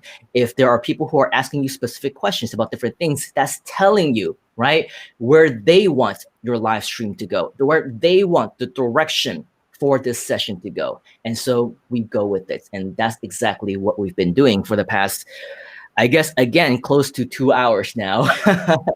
So that's what happens, right? Yeah, because like the same thing. If you have another person that's on air, the time passes by very quickly. Because when you're by yourself, it's actually quite tiring. And not only does it get time because you don't have the interaction, you interact with words on the screen. But because when you're on live and you're just interacting with someone else, it just makes it a little bit more fun. Yeah, no, it makes it a lot more fun actually, because now you have people bouncing things around with, instead of, if something goes wrong, then I'm just like, I wonder if they saw that, right? But now I can say, hey, Asher, what do you see on your screen? Right? So all these things I definitely is a lot more fun. But I don't know how much more time you have, Asher, but I think around 2 hours is good, because again, as we said, it's not the Groovathon, right? So we can the cool thing about this is if we keep them shorter, it's an invitation for us to keep doing this more often for additional sessions. And I think it's just a lot easier for people to absorb, a lot easier for us to conduct as well, if we don't try and sit here for 8 hours or 12 hours at a time, which I have done before multiple times on the Groovathon. And I think these shorter sessions are a lot more engaging as well. So as we kind of wrap up, then probably one of the last ending thoughts that I want to share is, if we are on, let's say, continue on talking about topics, right? Not only is the topic of topics important, but we also mentioned how you will never know how long you're actually going to be online, right? So for the first time, at the first time that I was on, I was expecting 5 or 10 minutes. It went on to over an hour, right? And then Jessica was talking about how this particular session, when I was expecting, I put aside about 90 minutes. We were done in 52 minutes, right? From 2 a.m. to 2:52 a.m. Sydney time, I was already done. So in reality, you cannot really plan too much ahead. A lot of it depends on the interaction. A lot of it depends on how much you have to say about it. A lot of it has to do with the interest of the people who might be coming on, or whether or not there are anybody who are watching you in the first place, right? There could be times where the time is so bad that you have 0 people who have been watching you for the entire duration that you were on. And so at that time, of course, you feel a little bit distressed, you feel a little bit disappointed, you feel a little bit tired and weird and awkward, because you've been talking to yourself for the past 30 minutes, 45 minutes, 52 minutes, or an hour or more, right? And so understandably, your energy level is going to be a lot different. So how can you plan ahead when you cannot plan ahead? How can you try and see what you can do in a 30-minute, 45-minute, or 60-minute session when you previously have no idea what you want to talk about? Well, for me personally, I would probably say it's a little bit easier for me, just because maybe I had the experience of doing it earlier on in the day, right? Not today, but early back in the day, when teleseminars was still a thing. Basically, for all of those sessions, they were expected to be on average 90 minutes. Yep. And as an introvert, right, as somebody who could finish an entire presentation in 5 minutes, teach an entire training in 10 minutes, right, because I just have nothing more to say. Learning and getting used to being able to talk for so long was an established skill, right? It was something that was learned. It wasn't something that was natural. It wasn't just something that I had so much to talk about that I'm just going to say all these things and it's going to take me that long to say it, right?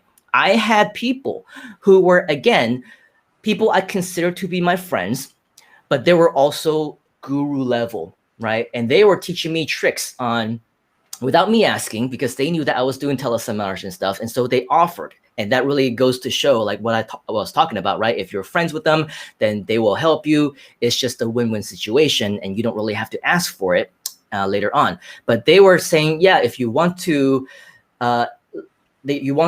make a training, drag it on from what could have been done in 5 or 10 minutes into 30 minutes, into 60 minutes, into 90 minutes, right? Then there are also many tricks of the trade that you can think about, right? You can just use more words, right? You can talk slower, right? You can interact. You can get more people on the show with you, right? And you can think of different things to say that are outside of that particular topic. In the end, again, expect the unexpected, plan for the unplanned, and do what you normally would not do, right? For me, if I were just to talk about, what can you talk about during a live stream? I can very easily just click on the go live button and say, you can talk about whatever you want at the end, right? And that would be done in 5 or 10 seconds. But because we wanted to directly add more value, right? We wanted to make sure that this session is helpful to you. We want to throw in stories. We want to throw in different things that associate different experiences, right? Different point of views and perspectives, not just from me, but also from Asher and from every single one of you who are commenting. And then we go off on tangents on things that are relevant that we can share.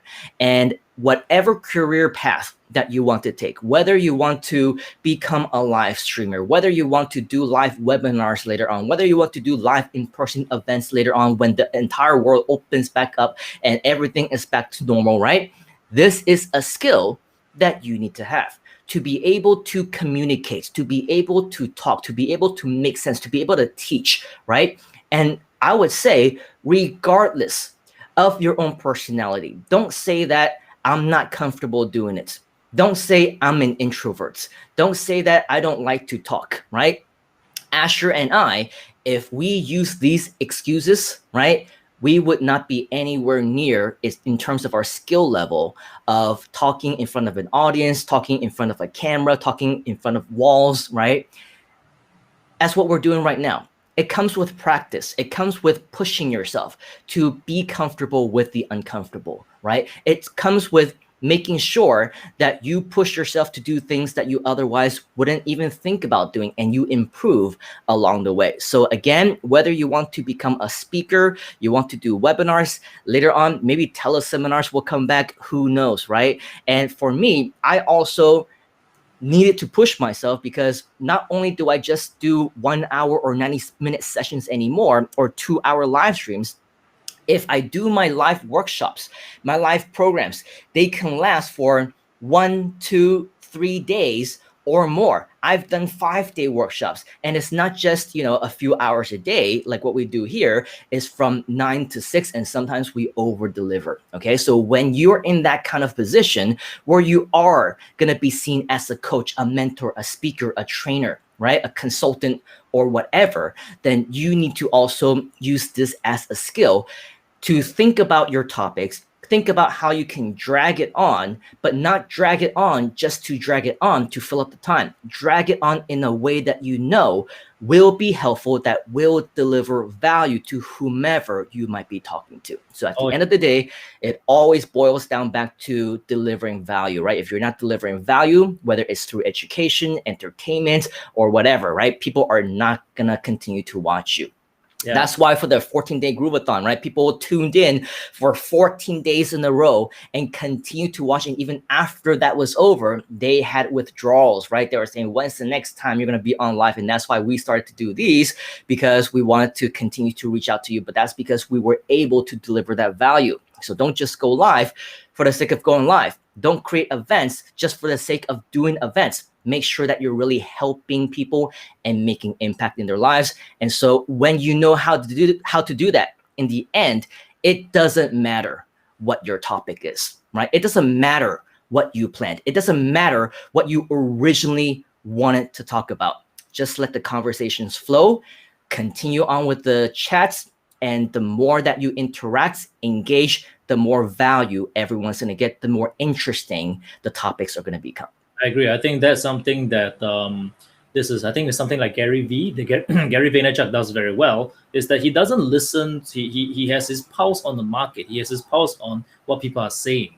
And I think when you may come on to the internet, you may come on live stream with the best intentions, there's certain content you want to come up with, even you have to plan it all out. But when you put it out there and the market doesn't respond, right, then you need to change your plan, because if what you're saying doesn't resonate with people, then you need to move. You need to change, because ultimately it's the market who actually pays you, in a sense. If you're putting an offer out there, if you are continuously rambling without listening to the audience, right? I would say, could you reach success from that? Yes, there is still a certain level of success, but I would say that you won't be able to create more fans, because one of the coolest things about Gary Vee is that he talks to people all the time, and it's insane how much he engages different people and the amount of people he touches. And to this day, I want to. This is something that to me is very inspiring. Is that even to this day, there are still many people who actually don't have never heard of who Gary Vaynerchuk is. And if someone like him has to his level of success, has still many people who have not heard of him, that means each and every single one of us has the opportunity to grow. Unless we are at his level, unless we're at the point where he has so many millions of people following, and unless we're at the point where he's touching so many people, that means there's still opportunity for you. There's still space for you to come onto the internet, to come on live stream, to share with people, talk with people about your expertise, about your topic, and influence people and touch people. And the coolest thing is, if you are planning to share something, to sell, to create a business online, to make money from, this is a very easy, a fast way for you to put the content out there and to see whether people respond.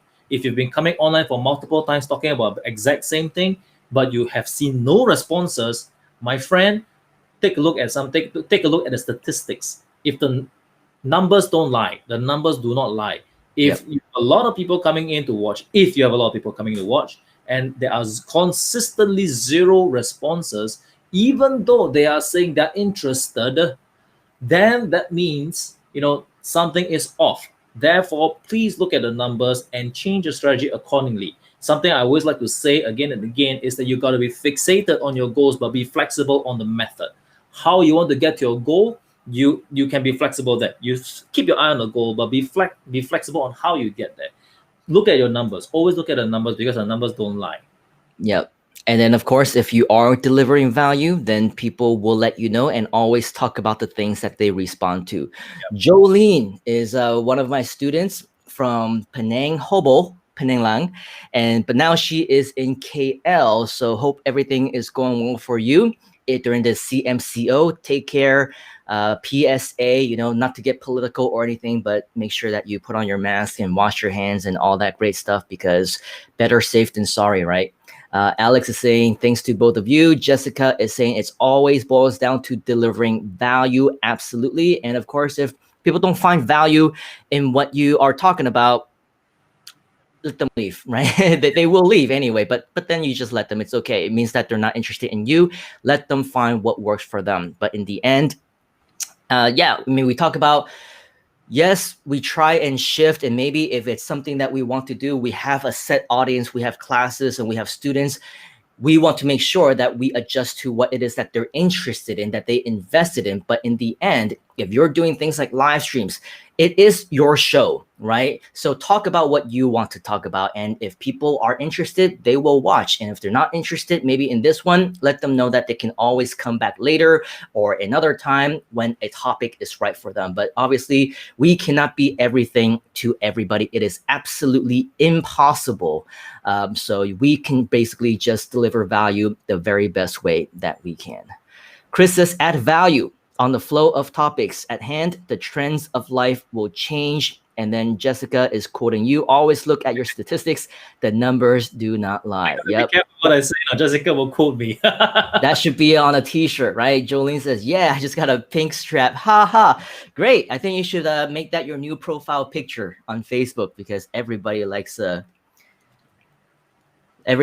look pretty in pink, right? Kat says, you both are always full of great knowledge. Thank you very much for joining us, Kat. And thank you very much for that nice compliment. As we wind down, let us know if you have any additional or final questions or comments, because it is getting pretty late for many of us who are in this time zone. And there's less than 2 hours left for Halloween, which, as you can see on our screen, today is the theme of Halloween, scary things, and that's why we have Asher, because I like the pumpkin over here. So nice. he's like scary and funny at the same time. So he's a perfect guest.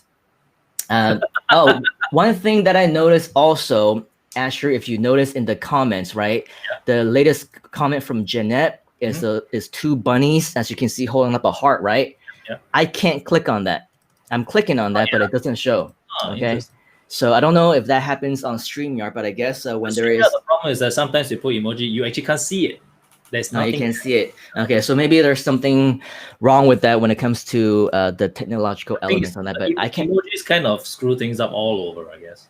Yeah, well, not emoji, because like for this one, cat, like this is a emoji, a smiling face emoji. This is like Yeah, a the bigger emojis. either Yeah. like GIF or, Uh, I mean, it's not animated, but it might be a bigger emoji or something. Whatever the case, we can't display that. So I don't know. I guess if that doesn't happen on StreamYard either, then there's no apple to apple comparison. But yeah, if you have any final things that you want us to talk about, address questions that you might have, let us know now, or forever hold your peace. Not forever, just until the next time that we meet. But we like to say forever, hold your peace, just so that it sounds more urgent. And as marketers, we like that sense of urgency, right? But while we wait for that, for Mr. Asher, do you have any parting wisdom, as always, for all of us in regards to what we shared today, in regards to the supposed topic at hand, or whatever it is that we may have covered? yeah, when terms coming into live streaming itself, because again, like the start of this whole thing is basically talk about different topics. So if you want to do a topic, go ahead and do it, and figure it out along the way. You don't need to know everything at the start. Okay, you really don't need. You can actually evolve your way there, and it's perfectly fine to let people see that you're starting out. It's okay, because the one that remembers the lessons will be you. You will be the one that remembers the lessons all the way throughout. And then uh, the people who see you at the very start, even if they mock you, even if they laugh at you, even it's a perceived thing. You might think they might see that you don't have a lot of numbers, but actually, frankly speaking, it's okay, because you are getting the practice. You, at the end of the day, you are the one who has that skill that's being developed. So start small, and what I like to say is, when you start small and the numbers are small, right, the damage is kept to a minimum. Even if you screw up somewhere, I like to say that it's a way of comforting myself. Start small, and then just test everything out, because when you're small, you are able to test a lot of different things. Once you get to a stage where you have a lot of people, imagine this: 1,000 over different people, or 10,000 different people watching you live, and you mess up something there, that is 10,000 different people who have been affected. All right. So if you learn at the very start different things, what you should say, you should not say, once you hit to the stage, you will be much more careful. But by then you are already well trained. So please, whatever knowledge, expertise, whatever you want to go do, if you're doing a live stream, just go ahead and try it out. You do not need to be distracted with all the different options out there. But again, if you want to do what Simon has suggested, to try this Restream, so you can use his link, the Restream link. So you can actually use Restream to test out, or you can try different kinds of options. So there's a free, you can try that out over there. There's many different options out there. But ultimately, at the end of the day, right, the thing that you really need is you need to sharpen yourself. Because no matter what tool you use, whatever live streaming tool you use, whether directly through your phone or through third-party software, the thing that is consistent is you. And you need the skills to be able to continuously deliver your content to help your people to get to where they were, to where they want them to go.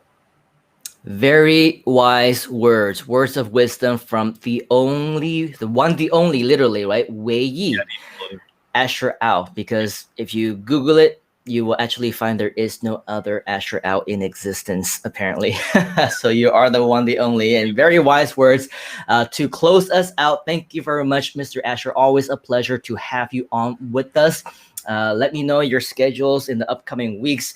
I'm sure as often as you like, you can join us, or if you know anyone who wants to join us for a 3, 4, 5, up to 10-way conversation, right?